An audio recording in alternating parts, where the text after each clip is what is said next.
tearing down boundaries and changing, using arts and culture to change people's awareness. Ruth Davis, you have to tell us about the call for code that you are spearheading on behalf of IBM. So you are using technology to take this forward. Please.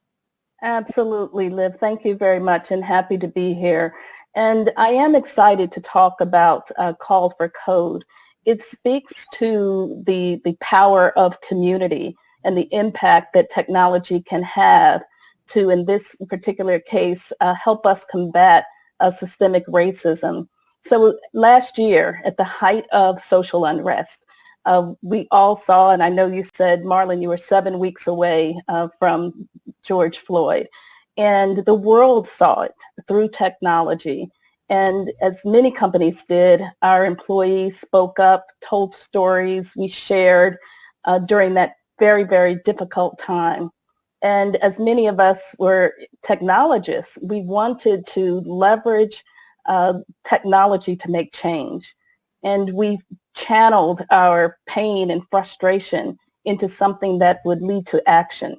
So we already had a program called Call for Code, and it is the largest and most ambitious undertaking of putting the estimated 24 million developers in a place and innovators where they can leverage technology in an open source environment to tackle the most pressing issues. And racial justice certainly is one of those.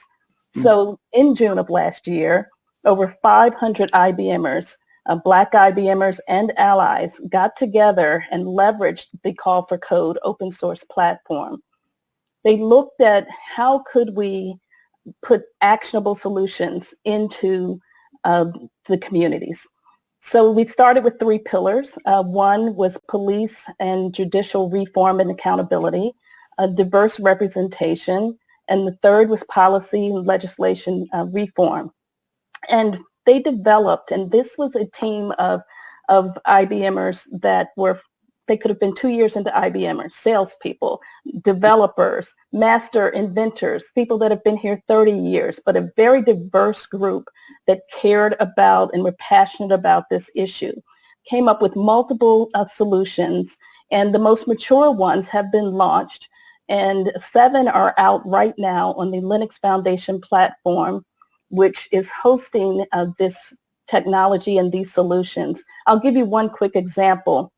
We know that Blacks, and particularly our Black youth, are disproportionately arrested and then sentenced more harshly.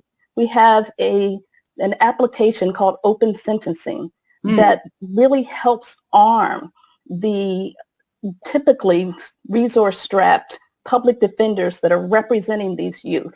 It will show them in an app format what type of sentencing makes sense for that particular crime based on how it was applied to a white person or another white youth, to add some equity into that process that we know is not there now. That's just one example. And we talk about Marlon in literature, and we talk about content. We have a solution called Take Two. And what that does is it allows you to run your content through a tool that looks at inclusive language, and it captures and helps identify bias in content. We're using that in our developer organization that generates hundreds of pieces of content weekly. So those are just a few examples of how technology can make a difference. So we have something called Call for Code for Racial Justice. It is open. It is always on, and anyone can come into this community and help us drive these types of solutions into the communities.